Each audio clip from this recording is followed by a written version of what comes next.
आप सच में समझते हैं कि रेलवे कितना बड़ा एसेट है? बुरे दिनों को याद कीजिए, तब रेलवे कई कंसेशंस देता था। रेल भूल जाइए, अपने गांव से फ्लाइट पकड़िए और मुंबई जाइए।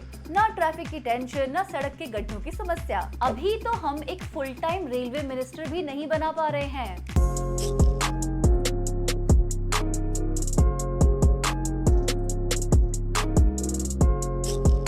2014 में सत्ता में आते ही मोदी सरकार ने एक विवेक देबरॉय कमेटी का गठन किया।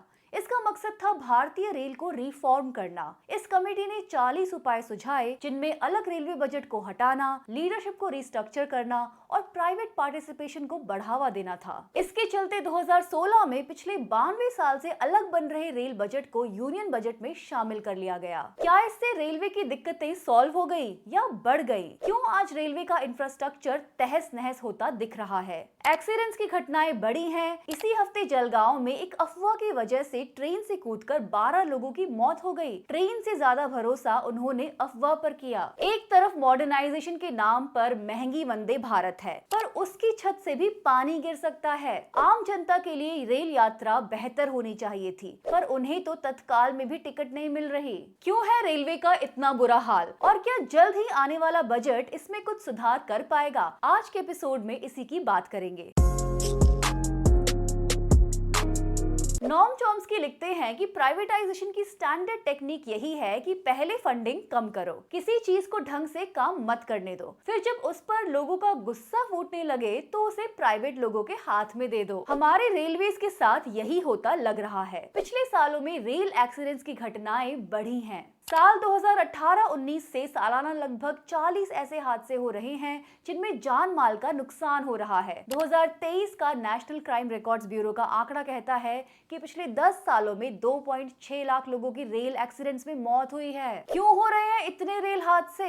इनके पीछे का मेन कारण है सेफ्टी और मैन पावर की कमी। कवच सुरक्षा सिस्टम, जिसकी हमारी ट्रेन को बहुत जरूरत है, जिसका टाइम पर जोर शोर से प्रचार भी होता रहता है। 2018-19 में 3 फर्म्स को इस काम के लिए कॉन्ट्रैक्ट दिया गया था, पर आज तक देश के 70,000 किलोमीटर के नेटवर्क में सिर्फ 2% नेटवर्क पर कवच सिस्टम है। रेलवे में हर साल 30 से 40 हजार लोगों की भर्ती होती थी। पिछले सालों में ये खाली पोस्ट बढ़कर 3 लाख से ऊपर आ गई हैं। इधर कभी रेलवे के पेपर लीक हो जाते हैं या भर्ती परीक्षा के रिजल्ट्स ही नहीं आते। अगर रेलवे अपनी फुल कैपेसिटी पर काम करे और सरकार इसमें ढंग से इन्वेस्टमेंट भी करे तो रेलवे और भी रोजगार पैदा कर सकता है। सीएजी ने 2022 की अपनी रिपोर्ट में बताया कि रेलवे का डेप्रिसिएशन रिजर्व फंड या डीआरएफ इनसफिशिएंट है, रेलवे के रखरखाव के लिए काफी नहीं है। इस फंड के अकाउंट्स ड्रेस्ड अप थे, मतलब इनमें लीपा पोती हुई थी। एक्सपेंसेस और ऑपरेटिंग कॉस्ट को सही से नहीं दिखाया जा रहा। तब सीएजी ने वार्न किया था कि अगर ऐसे ही चलता रहा तो रेलवे के एसेट्स पुराने होते जाएंगे और इनको रिप्लेस करने का खर्चा बढ़ता जाएगा। एक अनुमान के हिसाब से इसकी कॉस्ट 94,000 करोड़ होगी। ऊपर से रेलवे के फंड मिसयूज किए जा रहे हैं। दिसंबर 2022 की सीएजी रिपोर्ट ने दिखाया कि 2017 में रेलवे सुरक्षा बेहतर करने के लिए एक राष्ट्रीय रेल संरक्षण कोष बना था। सुरक्षा छोड़िए, इसका पैसा foot massager, crockery, electrical appliances, furniture, jacket, computer वगैरह खरीदने के लिए लगा दिया गया। इसी फंड से सैलरी और बोनस दिए जा रहे थे, गार्डन और टॉयलेट्स बन रहे थे, और कभी कभी तो फंड एलोकेट भी हो जाते हैं पर यूटिलाइज नहीं होते, जैसे ओडिशा में बालासोर के भयानक हादसे के बाद पता चला। 3 साल पहले वहां 468 करोड़ रुपए का कवच सिस्टम लगाने के लिए एलोकेट हुए थे, पर मार्च 2022 तक एक भी पैसा उस पर खर्च नहीं किया गया। तो रेलवे फंड खर्च का हो रहे हैं। ये जो हर स्टेशन पर वंदे भारत का इनॉग्रेशन हो रहा है, ये क्या फ्री में हो रहा है? अप्रैल 2023 में मोदी जी ने तिरुवनंतपुरम सेंट्रल रेलवे स्टेशन से वंदे भारत एक्सप्रेस को हरी झंडी दिखाई। इस इवेंट को आयोजित करने में सदर्न रेलवेज ने लगभग 1.5 करोड़ खर्च किया। अब तक 136 वंदे भारत ट्रेन लॉन्च हो चुकी हैं और आए दिन मोदी जी कभी वर्चुअली तो कभी स्टेशन से उनको हरी झंडी दिखाते रहते हैं। क्या हर इवेंट का खर्चा रेलवे पर एडिशनल बोझ नहीं है? फिर हर स्टेशन पर सेल्फी पॉइंट्स भी तो हैं। 2023 में एक आरटीआई में खुलासा हुआ कि हर परमानेंट 3D सेल्फी बूथ पर सरकार ने 6.25 लाख रुपए खर्च किया और हर टेम्पररी सेल्फी बूथ को बनाने में लगे 1.25 लाख। ये तो सेंट्रल रेलवे के आंकड़े हैं। यहाँ 50 रेलवे स्टेशन पर मोदी जी के अलग अलग मुद्रा में सेल्फी पॉइंट्स लगाए गए। In total central railway zone ने 1.62 करोड़ रुपए इन फोटो बूथ्स पर खर्च किए। दूसरे रेलवे जोन्स ने जानकारी नहीं दी कि उनका कितना खर्चा हुआ। और मालूम है सेंट्रल रेलवे के इस जानकारी को बताने वाले ऑफिसर के साथ क्या हुआ? जी हाँ, उनका तबादला हो गया। इनॉग्रेशन के इवेंट्स कराना, पीएम के सेल्फी बूथ बनाना, क्या यही रेलवे में इन्वेस्टमेंट है? क्या इससे रेलवे की सुरक्षा, रेलवे की सफाई व्यवस्था ठीक हो जाएगी? लगता है अब जनता को मान ही लेना चाहिए कि हर स्टेशन पर, हर गली मोहल्ले नुक्कड़ पर मोदी जी की फोटो होना ही देश में डेवलपमेंट की निशानी है। क्या आप सच में समझते हैं कि रेलवे कितना बड़ा एसेट है, कितनी बड़ी चीज है? रेलवे का हमारे देश की सोशल और इकोनॉमिक लाइफ में बड़ा रोल है। रेलवे हर दिन लगभग 23,000 ट्रेन चलाता है, 14,000 पैसेंजर ट्रेन और 9,000 goods train. 2.4 crore passengers daily इनमें ट्रैवल करते हैं। ट्रेन ना चले तो देश की धड़कनें रुक जाएं। मार्च 2022 में इंडियन रेलवेज के पास कुल 4,86,000 हेक्टेयर की जमीन थी। इसके टोटल एसेट्स की वैल्यू बता पाना वाकई बहुत मुश्किल है। सोचिए, इतनी जमीन, assets, station, tracks, rail coach बनाने की फैक्ट्रियां चलाने वाला रेलवे कितना धनी होगा। साथ ही रेलवे स्कूल, हॉस्पिटल, म्यूजियम्स भी चलाता है, अपने एम्प्लॉयज को पेंशन देता है। अब इसी धन पर प्राइवेट प्लेयर्स की नजर है। इन दिनों महाकुंभ में लाखों नौकरियां जनरेट करने के दावे हो रहे हैं। इनका तो पता नहीं, पर रेलवे का मल्टीप्लायर इफेक्ट सब जानते हैं। रेलवे में लगाया गया हर 1 रुपया 5 रुपया जनरेट करता है। इस फैक्टर का फायदा उठाने के बजाय सरकार इतनी बड़ी एसेट को तोड़ने में लगी है। तोड़ कर अपने मनपसंद प्राइवेट हाथों में बांट देना चाहती है। पर क्या प्राइवेट सर्विस वाकई बेटर सर्विस है?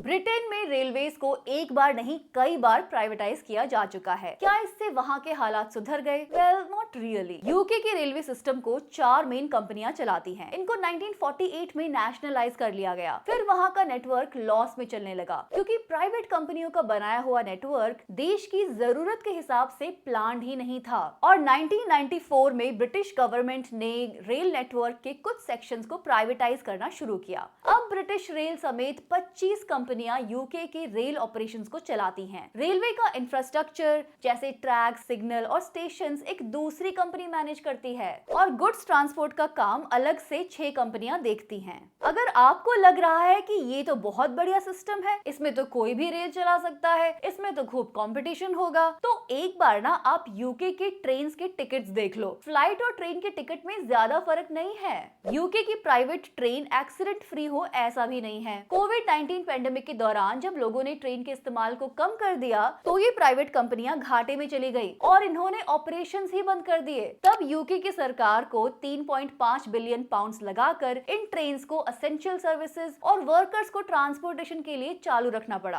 अब वहाँ की सरकार अलग अलग रेलवे लाइंस को नेशनलाइज कर रही है। हमारे देश में ऑलरेडी कुछ प्राइवेट ट्रेन के एक्सपेरिमेंट्स हो चुके हैं, जैसे लखनऊ न्यू दिल्ली तेजस एक्सप्रेस। दिल्ली से लखनऊ के बीच चलने वाली सारी ट्रेन में से सबसे ज्यादा किराया इसी में लगता है।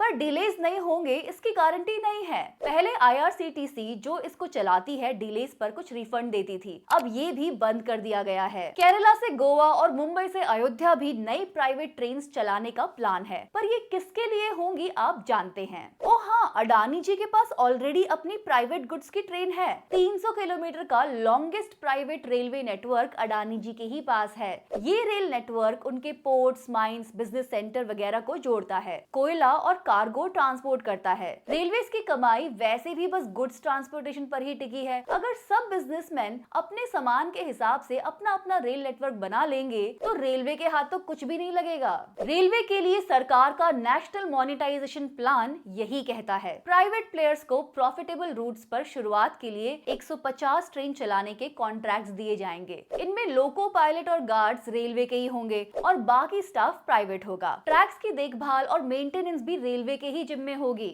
और तो और प्राइवेट ट्रेन में सिर्फ एसी कोचेस होंगी।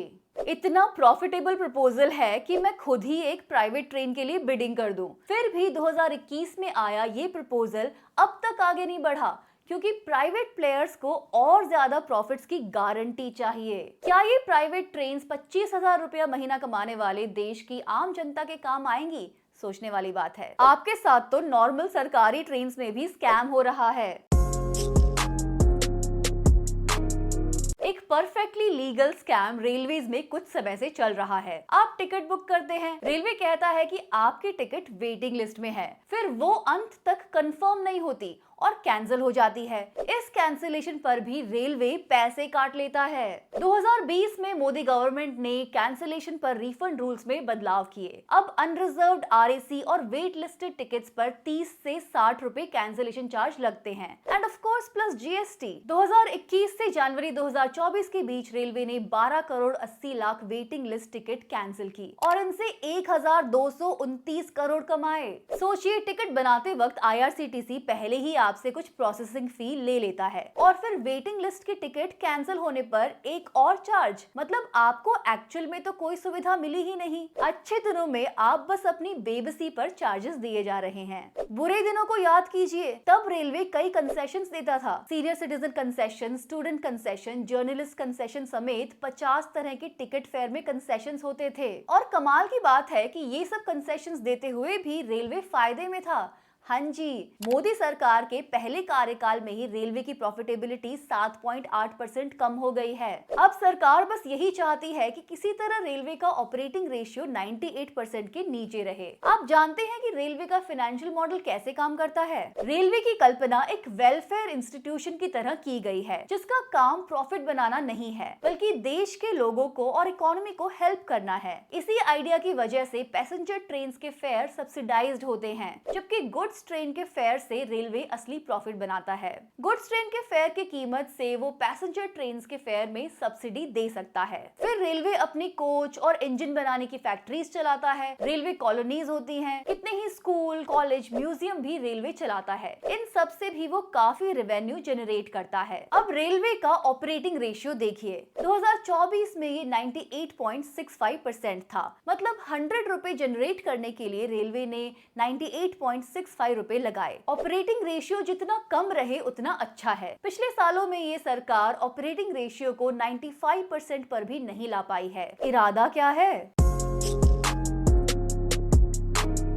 रेल ट्रांसपोर्ट में क्या रखा है? अब तो फ्लाइट्स का जमाना है। शायद गवर्नमेंट भी यही सोचती है। आपने शायद उड़ान योजना के बारे में सुना होगा। देश में धड़ाधड़ एयरपोर्ट्स एवं थोड़ी ना बन रहे हैं। 2014 में 74 एयरपोर्ट से 2024 में 159 एयरपोर्ट्स बन गए। 2047 तक 350 एयरपोर्ट्स बनाने का इरादा है। फिर कुछ एयरपोर्ट्स अडानी भाई को भी तो हैंडओवर करने हैं। 2025 में ही अडानी ग्रुप का 25 एयरपोर्ट्स को एक्वायर करने का प्लान है। रेल भूल जाइए, अपने गांव से फ्लाइट पकड़िए और मुंबई जाइए। ना ट्रैफिक की टेंशन, ना सड़क के गड्ढों की समस्या। सोचिए वो कौन सी क्लास होगी जो आराम से एयर ट्रैवल कर सकेगी। क्या 4 से 7,000 रुपया महीना खर्च करने वाले लोग एयर ट्रैवल को अपना भरोसेमंद ट्रांसपोर्ट बना पाएंगे? क्या एयर ट्रैवल पब्लिक ट्रांसपोर्ट का बेस्ट ऑप्शन हो सकता है? हाँ, क्यों नहीं। अगर आप अंबानी हैं या अडानी हैं तो हो ही सकता है, लेकिन अगर आप एक आम आदमी हैं तो ये आपके मुंह पर एक और इनविजिबल तमाचा है। यहाँ आप खुश हो रहे हैं कि वाह, देश में इतने एयरपोर्ट्स बन गए, वहीं आपकी भारतीय रेल बिखरती जा रही है। अगर इतना ध्यान ट्रेन पर दिया गया होता तो आपको टॉयलेट में बैठकर सफर न करना पड़ता। हर शहर में एयरपोर्ट बन भी जाए तो रोज कस्बों से शहर तक सफर करने वाले फ्लाइट थोड़ी ना लेंगे। एयरपोर्ट्स के बजाय ट्रेन सुविधा अगर बेहतर हो, कुछ और गाड़ियां चल सकें तो कितने ही लोगों को राहत मिलेगी। सोचिए, एयर ट्रैवल और उसके सब्सिक्वेंट प्राइवेटाइजेशन से किसको बेनिफिट होगा। याद रखिए कि ट्रांसपोर्ट में इस्तेमाल किए जाने वाला तेल और गैस ज्यादातर इंपोर्ट होता है और साल 2028 तक हमारी इंपोर्ट डिपेंडेंसी 80% तक होने जा रही है।